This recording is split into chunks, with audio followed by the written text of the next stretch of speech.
anak saya yang nomor 1 marah. Dia bilang gini, "Mama, aku tidak suka ya Mama jadi orang Islam." Saya tanya, "Kenapa?"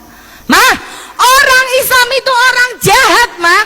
"Kok kamu tahu orang Islam orang jahat?" "Mah, apa Mama nggak lihat Syekh Puji tukang kawin sama anak kecil? Itu kan jahat. Itu orang Islam, Mah." "Mama tahu teroris yang suka ngebom gereja itu juga orang Islam, Mah." "Aku nggak mau nanti Mama jadi jahat." Itu kata anak saya, Bu. Saya tidak marah karena memang itu yang terjadi Islam di Indonesia sebagian besar seperti itu, Bu. Coba saya katakan kepada anak saya namanya Noni, "Nih, Mama dulu juga beranggapan seperti itu, tapi itu di Indonesia. Yuk kita lihat di Amerika. Di Amerika sana banyak gerombolan-gerombolan perampok, disurvei nggak ada satupun orang Islamnya. Di Thailand sana banyak pelacur-pelacur jalanan, disurvei juga nggak ada orang Islamnya. Di Indonesia 99% rata-rata pembantu rumah tangga itu orang Islam. Tapi kita lihat di Mesir 100% majikan di Mesir itu orang Islam. Iya ya, Mah. Lah tapi kenapa, Mah? Orang Islam itu kalau masuk masjid kok ndadak copot sendal sepatu barang ngopo? Loh, saya bilang ke anak saya, orang Islam masuk masjid copot sendal dan sepatu, yang nyuruh itu Yesus. Yesus katakan di dalam Injil kepada muridnya, "Jika engkau hendak memasuki perkemahan suciku, lepaskanlah dulu tali kasutmu dari kakimu." Loh, kok nyopot sendal sepatu? Sing ngongkon sapa? Yesus. Suami saya tahu ini anak saya udah mulai terpengaruh nih, Bu. Suami saya telepon mertua, mami saya ditelepon, "Mi, ternyata Ita sekarang sudah bukan orang gereja, dia sekarang sudah jadi pengikutnya Muhammad." Saya ditelepon mami saya, Bu, pulang." Saya pulang. Di rumah mami saya ngomong, "Mami dengar kamu sekarang sudah jadi orang Islam." Saya nggak berani jawab, Bu. Karena apa? Aku bukan wedi ditempeling, meng wedi dicorek teko daftar ahli waris. Wong mbokku soge.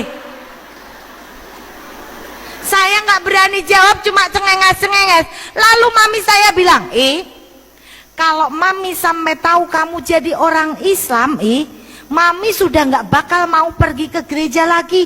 Mami malu punya anak seperti kamu." Saya langsung, "Yes, bener Mi, aku Islam. Mending mami nggak usah ke gereja, mending ra gereja ra masjid, ra kerja ra duwe duit." Mami saya marah, Bu. Akhirnya mami saya panggil Romo dari Wamena, Bu. Telepon, Romo datang ke rumah saya jam 12 malam, Bu. Kaget saya, "Loh, Romo ngapain datang ke rumah saya malam-malam?" "Jelas saya sampai di sini karena saya tahu di sini itu ada domba yang hilang." Loh, aku dipadake wedhus. Maaf, Bu, kalau ada kiai, ustadz itu berdakwah, SK kita sebagai umat muslim adalah lakum dinukum waliyadin, la ikraha fiddin. Kita tidak boleh memaksa. Kewajiban kita hanya menyampaikan tentang kebaikan. Nih loh, ada agama yang baik. Perkara kamu mau jadi Islam atau bukan, itu urusan hidayah, bukan urusan kita, Bu. Tapi maaf, kalau ada pendeta, pastor, khotbah, SK mereka ada di Matius. Di dalam Matius ada tertulis, "Pergilah ke seluruh dunia, carilah domba yang sesat dan baptislah dia demi nama Bapa, Putra dan Roh Kudus." Jadi kewajiban untuk membaptis domba yang sesat. Siapa domba yang sesat? Kita-kita yang tidak mengakui Yesus Kristus sebagai Tuhan. Jadi nek ana wong Islam gelem dicekel-cek dilebokke gereja, kuwi tandane wedhus tenanan. Ketika Romo datang, saya bilang sama Romo, "Loh, kenapa Mo? Saya dengar kamu sekarang sudah tidak cinta Yesus." "Oh, Romo salah. Justru karena saya cinta Yesus, saya masuk jadi orang Islam." Saya berdiskusi, debat dengan Romo sampai jam 3 pagi, Bu. Akhirnya Romo kalah debat dengan saya. Dia bilang, "Kamu itu ndablek." Saya bilang sama Romo, "Mo, gini aja, saya nggak ndablek. Besok pagi, Mo, saya akan ke gereja lagi. Plus Romo tak kasih bonus 1 buah mobil BMW anyar Grace. Tapi dengan syarat, temukan di dalam Injil bahwa Yesus Kristus agamanya Katolik." Nggak ada, Bu. Saya bilang sama Romo, "Sini, Mo, saya bawa Injilnya. Saya bisa membuktikan bahwa Yesus Kristus saya agamanya adalah Muslim. Di dalam Injil Markus ada tertulis, ketika di antara para muridnya, Yesus memimpin doa dengan cara Yesus maju sedikit di antara muridnya dan merebahkan tubuhnya ke tanah. Nek Yesus maju sedikit di antara muridnya, itu kan artinya Yesus jadi imam, Bu. Yesus merebahkan tubuhnya ke tanah, artinya Yesus sholat. Iya betul. Saya tanya sama Romo, ini bukti bahwa Yesus adalah Islam. Lah saya tanya lagi, Mo, kenapa di Masjidil Aqsa itu kok untuk rebutan orang Islam sama orang Nasrani? Apa jawab Romo? Jelas, karena nanti pada akhir zaman tabut perjanjian akan terbuka di situ dan Yesus berdoa di situ. Loh, nek Yesus berdoa di Masjidil Aqsa, itu berarti Yesus agamanya apa? Islam. Ini dibantah sama Romo. Romo bilang, ya nggak bisa, di Palestina sana semua bentuk rumah memang seperti masjid. Saya ngomong, lah tapi kenapa namanya Masjidil bukan Gerejadil? Romo kalah, Bu, ngomong sama saya. Akhirnya Romo pulang dengan sejuta kekecewaan karena tidak berhasil menemukan domba yang sesat. Ketemune wedhus sing pinter. Akhirnya Romo pulang. Nah, saya saking senengnya beribadah jadi wong Islam, Bu. Tidak ada satu orang pun yang mampu menghalangi saya untuk beribadah secara Islam. Saya bebas menggunakan jilbab. Nggak ada yang berani melarang saya, karena debat sama saya pun nggak menang. Akhirnya apa? Saya senang ketemu Pak Kiai bilang, kalau orang Nasrani pindah ke Islam, semua dosanya itu dihapuskan. Kamu bagaikan bayi yang baru lahir, dosa itu sedikit sekarang, sudah nggak ada dosa sama sekali. Dosamu diawali dari sekarang, dah. Seneng saya, Bu, berarti dosaku kan luwih sithik timbang jenengan. Tapi ketika aku ketemu dengan Pak Kiai yang satu lagi, Pak Kiai bilang, tiap hari dosamu tambah besar dan tambah besar. Kok bisa, Pak Yai? Loh, jelas. Kamu kalau kikuk-kikukan malam hari sama suamimu yang belum muslim, itu hukumnya sama dengan zina. Itu dosa besar. Ya aku delek-delek toh, Bu. Karena apa? Lah wong aku duwene ya mengkui kok ora oleh. Apa yang saya lakukan, Bu? Saya tahajud pada Allah. Ya Allah, kenapa aku dadi wong Islam ki pingin banget ngilangi dosa, ning kok dosaku tambah akeh. Alhamdulillah, Bu, suatu saat Allah memberikan petunjuknya pada saya, Bu. Suatu saat Allah menunjukkan kepada saya, suami saya berzina, selingkuh dengan pembantu saya, Bu. Hah? Kok iso? Wong ayune ngono kok bojone selingkuh? Makanya hati-hati bagi ibu-ibu sing ora patek ayu, bapak di rantai mawon. Jadikan bapak-bapak yang takwa tadi, takut istri tua gitu. Akhirnya, Bu, ketika saya tahu suami saya selingkuh berzina dengan pembantu saya, sekali saya maafkan, 2 kali saya anggap khilaf, 3 kali saya baru sadar bahwa ini adalah petunjuk dari Allah. Saya harus cerai dari suami saya. Saya minta cerai dari suami saya, Bu. Dan akhirnya suami saya bilang, kamu minta cerai sama aku nggak masalah, sing penting anak telu gowo kowe kabeh bondo gua aku. Saya sepakat, Bu. Saya tinggal seluruh harta benda saya hanya membawa 3 orang anak dengan uang 600.000. Saya kontrak di sebuah rumah di daerah Kutoarjo, Purworejo. Akhirnya anak saya pun belum mau jadi orang Islam, Bu. Mereka mesti menjadi aktivis gereja, tapi saya tetap berdakwah di jalan Islam. Saya tahajud nangis, rasane nelongso temen dadi wong Islam. Kok aku dadi wong Islam kok uripku malah tambah orang genah. Cerai karo bojo, disengit anak-anakku, dinengke wong tuaku, malah gelut karo adik-adikku. Sumpek rasanya, Bu. Tapi saya yakin di dalam hati bahwa ketika saya menomorsatukan Allah, insya Allah akan menomorsatukan kepentingan dan kebutuhan kita. Saya tahajud dan tahajud, Bu. Alhamdulillah, Bu, zamannya Ayu Ting Ting, Bu, saya dipertemukan dengan Bujang Ting Ting. Sunat lagi, Bu. Makanya saya bisa bedain. Suami saya kan dulu nggak sunat, rasanya biasa. Begitu saya dapat yang sunat, kok rasanya tebek sekali dan maknyos tenan Bu. Itu makanya saya bisa cerita Bu. Alhamdulillah ketika saya ketemu dengan bujang ini, inilah awal dari anugerah terindah yang diberikan Allah kepada saya. Setelah saya lama bertahajud, saya nangis. Pada saat saya nangis, saya curhat sama Allah, kenapa hidupku seperti ini. Akhirnya ketika tahajud saya buka sebuah Al-Quran, saya membaca sebuah ayat di dalam Al-Quran yang artinya adalah, jangan kamu mengaku dirimu beriman jika Allah belum menguji kamu. Saya langsung dek, ini adalah ujian. Alhamdulillah akhirnya selang beberapa waktu saya dipertemukan dengan bujang ting-ting. Saya pun tanya sama bujangnya, lo kamu nggak rugi bujang kok pingin ngelamar rondo anak telu? Apa jawab bujang ini? Enggak, aku adalah laki-laki paling beruntung di dunia ini. Kenapa? Beli satu dapat 4. Itu jawabnya begitu. Alhamdulillah ketika saya menikah dengan bujang ini Bu, saya selalu sholat jamaah di masjid. Ketika saya jamaah di masjid, pulang sholawatan, masuk rumah dengan mengucapkan salam, ini ditonton oleh anak saya. Ternyata anak saya melihat, oh orang Islam ki kok indah banget ya. Ternyata orang Islam terlihat damai sekali ya. Ketika saya ketinggalan jamaah di masjid, saya jamaah dengan suami di rumah. Ketika saya jamaah dengan suami di rumah, diintip sama anak saya Bu. Begitu selesai sholat, anak saya bilang, Mah, ternyata wong Islam ki romantis ya Mah.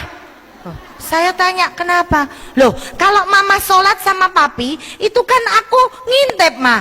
Aku tahu ketika mama nengok kanan nggak ada orang, nengok kiri nggak ada orang, mama langsung cium tangannya papi kok. Nanti ketika papi cium tangannya mama, langsung mama cium tangan papi, papi kok langsung nyium batuknya mama. Hayo, ketahuan Mah. Ternyata orang Islam tuh romantis banget ya Mah. Coba kalau di Indonesia ini semua jadi orang Islam, tidak ada tingkat perceraian di Indonesia ini Mah. Semua keluarga menjadi keluarga yang sakinah mawadah warahmah dan barokah.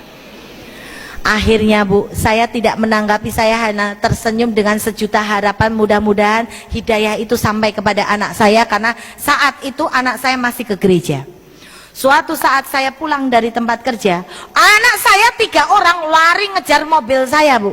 Mama, tunggu dulu Mah, tunggu dulu. Kenapa? Mah, ini sudah 3:30 sore. Iya, kenapa?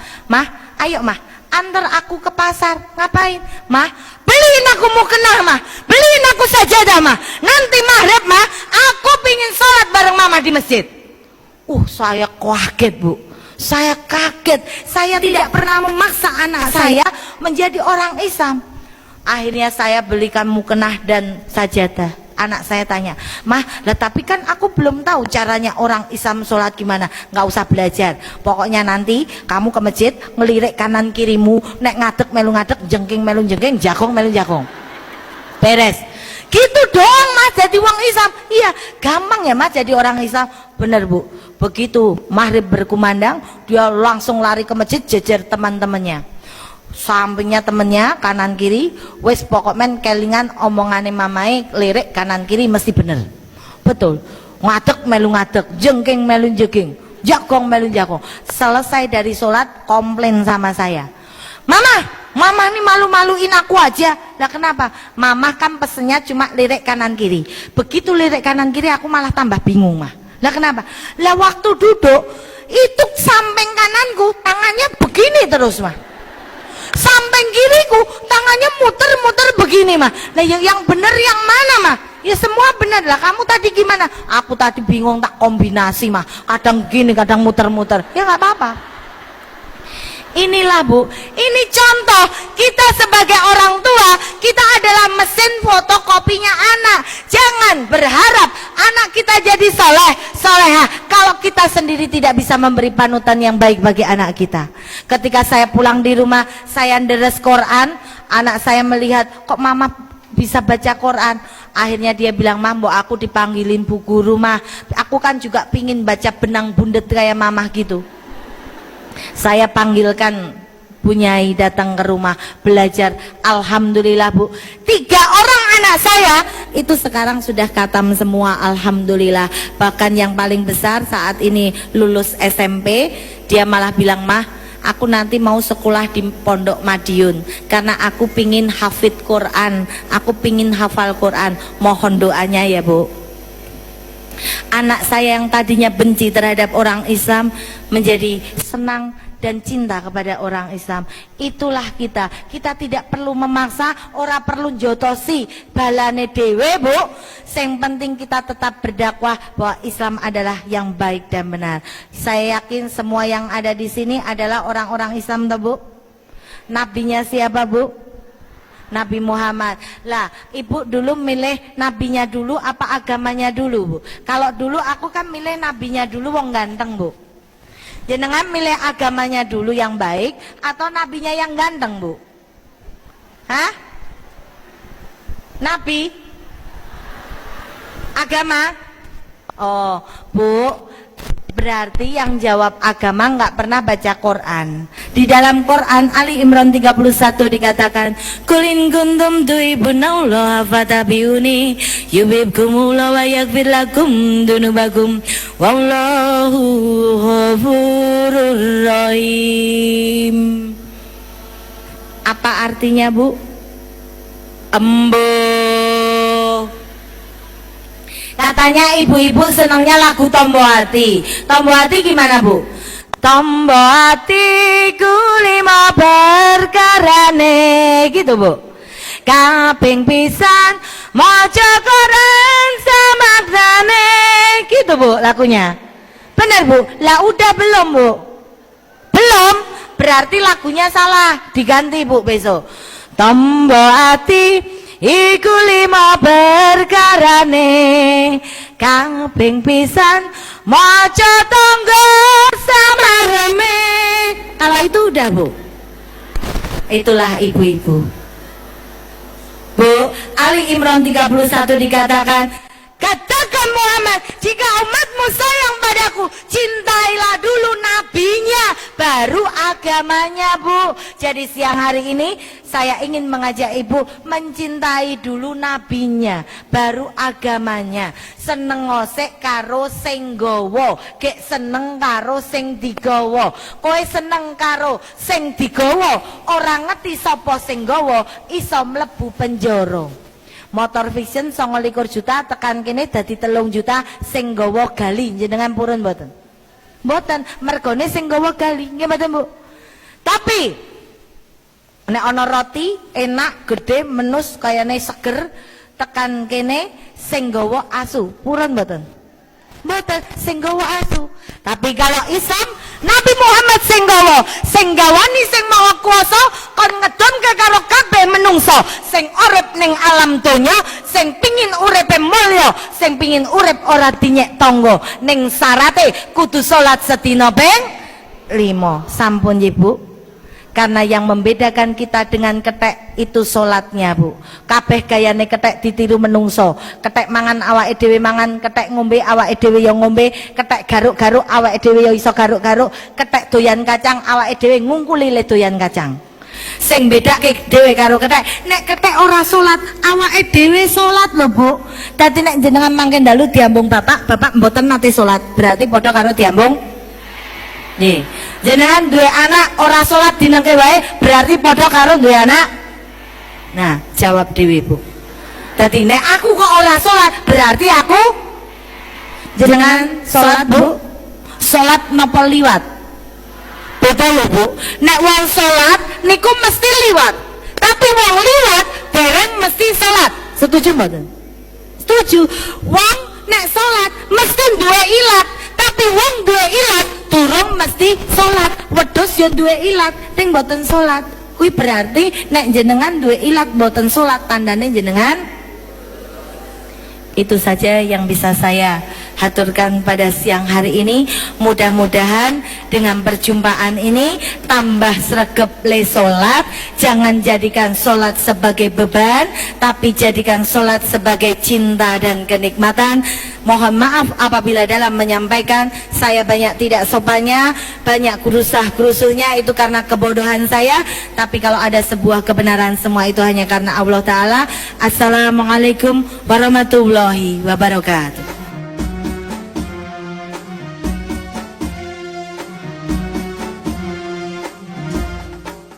Ya Allah